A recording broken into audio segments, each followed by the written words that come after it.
you just shared with me off camera, sharing that story about being in the ocean as a baby, wanting to be birthed in the ocean. And when you told some other people in your life, they just laughed it off like, oh, that wasn't important. But it is, right? But I think it is. I think it is that this strong connection to water comes from the very, very beginning of our being. And I said about the tingling sensation. Of course, it's not as if I'm getting electrocuted, that's so strong, but it is tingling. It is calling you into the water. Right. It is this embodied experience that you're feeling that Yeah. I mean, I have had that tingling sensation with other landscapes, so I know that experience, and it is absolutely real. Delicate. It's Real, but delicate. subtle.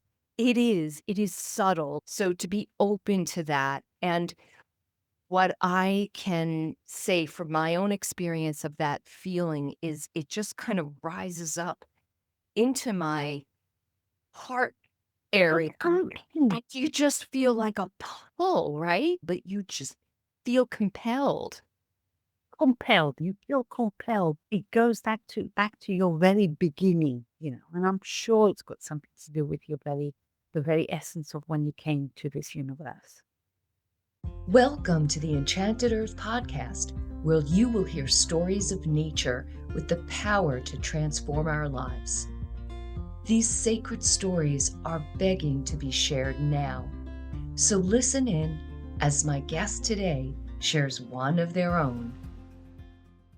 Well, hello, everybody. Today we have with us Odile Smith, and let me tell you a little bit about Odile. She has spent most of her career in sourcing and procurement, always with an eye on sustainability, even before it became a buzzword. Over the years, she's worked with countless brands and suppliers, but one thing that's always been at the core of what she does is a deep concern for how her work impacts both people and the planet. So, welcome, Odile, to the podcast. Thank you. Thank you for having me. Yeah, so we've known each other for quite a few years in the biophilic design community, which I'm kind of on the fringe of because I'm in many different worlds. So I'm just one of those people, and I'm sure you are as well. You Mhm. you have such a gift for finding just amazing art and artisans and bringing them to the world. Can you just share a little bit about that? I will absolutely. I'm pleased to say this because this is something which I really, really treasure. And I've always treasured it because I would have liked to be an artist, but I'm not an artist because I didn't think I had time. But I was always, ever since I was in my 20s, always going out to, art galleries. And then as I started in buying, you always look for inspiration for something. Okay, so we had to create collections. And the inspirations would literally come from small workshops. Okay. So we would go and I would walk into these workshops and I created this kind of it's a deep respect for these people who have decided to take on um, artisan workshop I'm creating their own artisan workshop. And the thing which I really loved about it is that often, I live in Italy, so there are a lot of artisans, and often the artisans are of the same place and they usually work the local material. So if you go to Carrara, you're going to find a lot of people who are working on marble. If you go to Florence, you're going to have a lot of artisans who are Florentine, who work maybe, for example, leather. So it really sort of dabs into this genius logic, which I found absolutely fascinating because it's so linked to their heritage and to their territory and to the spirits of the place, of course. So it started when I was in my 20s and then it sort of progressed and I had the opportunity to develop it because of my work. Oh, that's wonderful.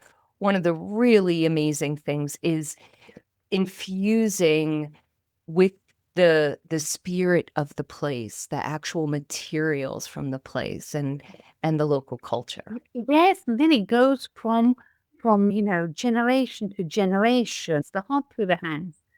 And it develops over time. You can't study these kind of things because you've got to feel the actual material through your hands. Oh, beautiful. So I'd just like to open it up to see what you'd like to share.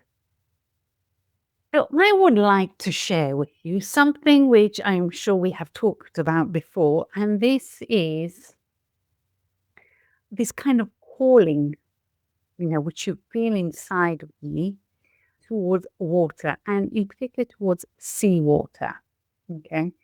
And I am sure and I am certain this is something which happens to a lot of people who were born by the sea.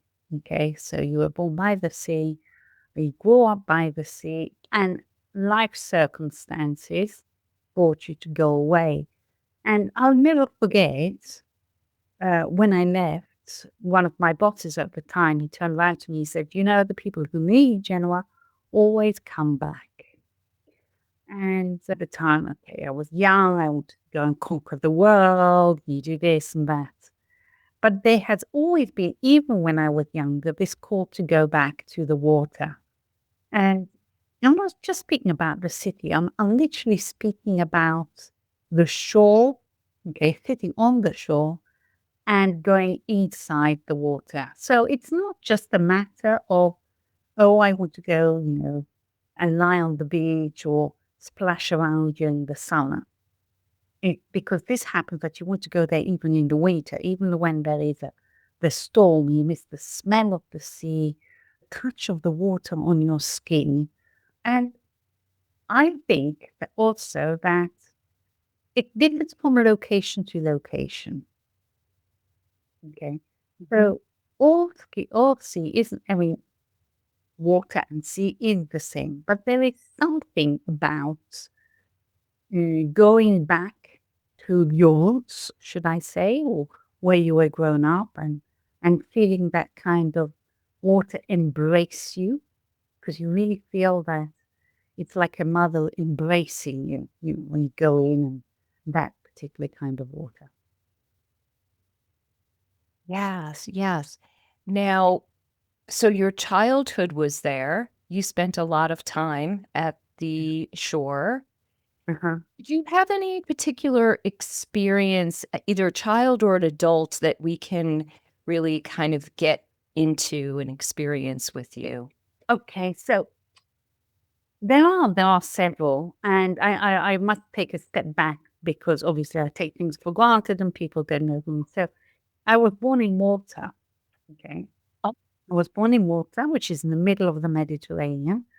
And when I was born, my mother was literally swimming in the sea and her waters broke and she had to get out had to come out.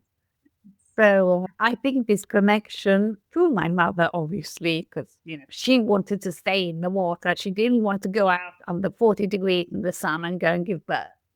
So that is where I was born, and that is where I grew up. And it's a place where you are living on the sea and in the sea. I think 10 months a year. Okay, maybe there's 2 months you don't go because it is a warm country, and you go there. And then we moved to Italy, but still by the sea because my father was working with ships. And now I feel that even not so long ago, okay, maybe even just a couple of months ago, when I walk on the shores, I have this tingling feeling in my feet, okay, which really makes you want to go into the water. It's almost an irresistible urge. Now, I can't say I had a vision or anything, but it's as if you feel embraced. Yeah. And so that is something which kind of relaxes you. It gives you an immediate sense of relaxation. Yeah. So when I go in, suddenly everything's,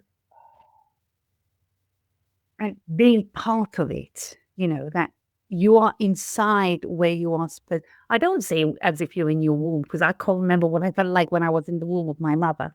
But it's the tingling feeling before you go, okay? And then when you are inside, the water which wraps you. And it's a bit, it's a calling, and yeah, it's wrapping you. I don't have to say otherwise to give this feeling. Would you, I don't want to put words in your mouth, but would you say something like an experience of unity consciousness or oneness? Oneness for sure, 100%. It's a oneness. That's what I meant by saying you kind of wrap it into it, because it's a sense of coming home. You know, telling you this is where you belong. Now, otherwise you feel as if I feel I'm a mermaid, like little children might feel like. But no, it's deeper. You see what I mean? And that is why you keep getting called to come back. We know that water is such an important element for us.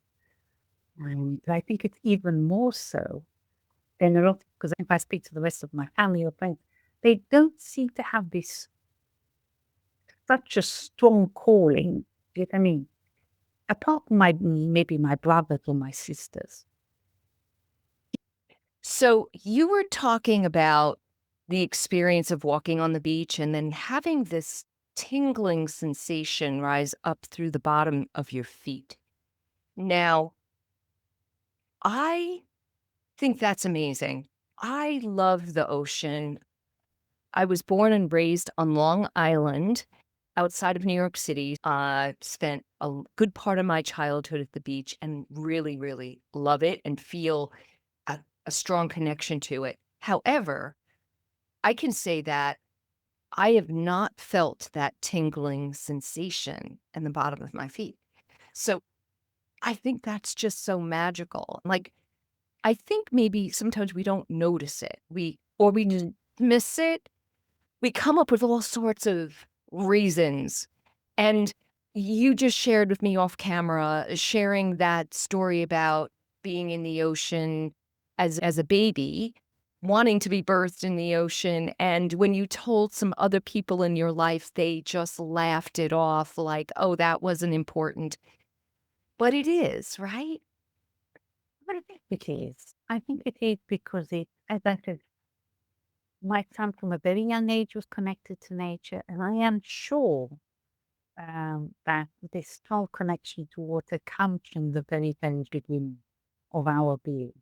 And I said about the tingling sensation. Of course, it's not as if I'm getting electrocuted, that's so strong, but it is tingling. It is calling you into the water. Right. It is this embodied experience that you're feeling that, Yeah. I mean, I have had that tingling sensation with other landscapes. So I know that experience and it is absolutely real. Delicate. It's Real, but delicate. subtle. It is. It is subtle. It's not like, wow, it's subtle and you can easily dismiss it because it's so subtle. So to be open to that, and what I can say from my own experience of that feeling is it just kind of rises up into my heart area. Like you just feel like a pull, right? But you just feel compelled. Compelled. You feel compelled, pulled. And then when you go in, embrace. And yes, and as you said, and as I said also, it goes back to your very beginning, you know, and I'm sure it's got something to do with the very essence of when you came to this universe. Yes. Yes. Oh, that's beautiful. I'm so glad we were able to chat about that. And company, for example, doesn't have this kind of strong pull, this urge, this need to go in and feel the embrace. Not well, we're all unique, right? But I think that perhaps there's certain aspects of the natural world that we're kind of drawn to if we're aware and open to feeling that draw. But from my experience of speaking with so many people, doing this podcast and doing my book, I do get a sense that there's a level of openness with our heart that allows us to feel that pull, that I absolutely agree with you. And now I was speaking about my personal experience towards my pull towards water, because that is, I think, my element. That's where I belong. And as you say, that's my truth of oneness. But this kind of dialogue that nature gives us, I think was also very significant when I had a few issues with my son. Because my son, when he again had a lot of problems, he had a lot of skin problems, and he wasn't peaceful with himself. He had a few issues. And I really, really didn't know what to do. And it was one day when I was walking and I realized that it was the nature school. So I went to a science school, but it's based on nature. And it was as if it spoke to me to tell me to go there, that this is what he needed. Or you can call it instinct, you can call it that nature had some kind of dialogue with you. It wasn't rational. There was nothing rational about it because I didn't know anything about these kinds of schools. Were you were you by the water? Is this where it happened, or was this not in? No. It was in a forest. It was a walk in the forest, and I knew that it's the forest which is making me feel calm, good, and that is what he needed. But as I said, I didn't know anything about wood nature schools. I didn't know what biophilia was. It was much before this all came out. But this call towards it, the fact that when I went home and I told my husband, he's got to go to this nature school. This is a world of inspired school. But I knew that was his right choice. And I am 100% convinced now that he is an adult that it was the right choice, because it allowed him to feel grounded with himself, accept himself for his strengths and his weaknesses without, conforming too much to the box, without being put into a box. And I think also it is this connection with nature, this dialogue which they developed with nature, which allowed him to be a freer spirit, that a lot of classes were done outside, that they are encouraged immediately since preschool to do gardening, to look after plants, to do things to that extent. It definitely contributed to calming him and allowing to evolve as the beautiful human being that he is. And I think it was nature directly to let me have this eaten, because I'm like, well, how would I have known? Right. I often ask myself, I said, how would I have known? I had known nothing about these schools. Right. Well, yeah. When we're open, nature can direct us to the right path. If we're in a quandary, if we're kind of questioning what to do, I find personally going out into nature is the thing that really helps me. If it's only just calming anxiety and making me feel more grounded so that it frees me up then to discover new solutions, or I'm getting sometimes messages from my environment of what to do. So that's beautiful. Yeah, and I think it was more than for me, it was for him, because he is very connected to, should I say, the green world rather than the blue world with whom I am connected. It was a calling for him, not so much for me, because I feel convinced that my go-to place has got to be inside the water. with the amount of anxiety and things to that extent can surround our world. Going home to the oneness and to the stillness of water. And your story also has that amazing connection with your mother, breaking her water while swimming in the ocean, the sea. You were saying, I'm ready now. I want to come out while she was in the sea. I mean, if we were in any other time, she might have actually given birth to you in the water. Yeah, I think about that a lot. And I think, well, no, there really must be something. And because every time it's my birthday, my mother goes, but oh, you made me suffer 40 degrees in the sun. I was so happy in the water.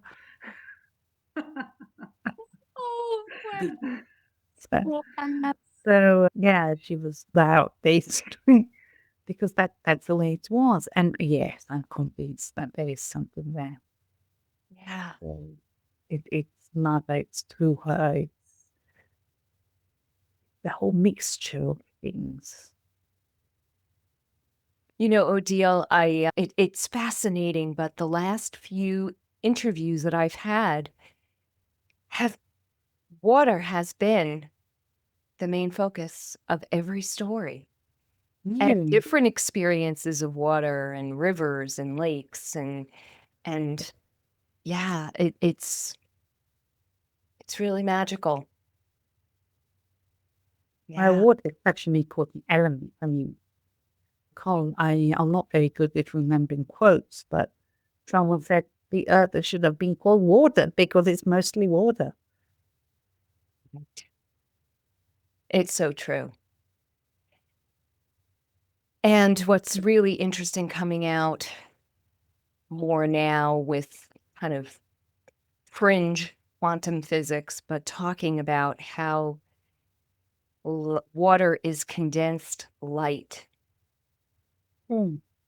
And the light actually carries with it coded information, consciousness, and that it comes from the cosmos and it lands on this planet, right? If you think about light from all different areas of the universe coming down, I mean, we're getting a lot of solar activity right now, but we're also getting light from the interstellar comets that are going by and even other comets that are in the area, and of course light from all the planets, and the water absorbs all that information, right? I mean, if we look at Dr. Masaru Emoto's work, right, where he froze water crystals that were exposed to love versus anger and hate, and the formation of the crystals were quite spectacular when it got to peace and love and understanding,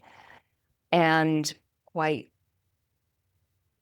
malformed with the lower emotions. So it just shows, right, that our bodies are 70% water. We're absorbing the energy around us, the words spoken, the music, all the sound frequencies.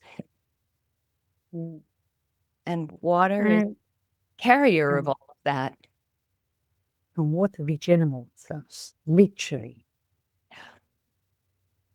So when I speak about feeling one, feeling wrapped, it is very much an ideal coming back and getting back your nature, going back home, going back.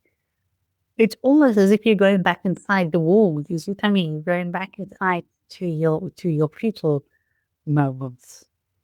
Yeah, and I mean, it's logical that we don't remember those experiences in the womb, but there's some part of us that does.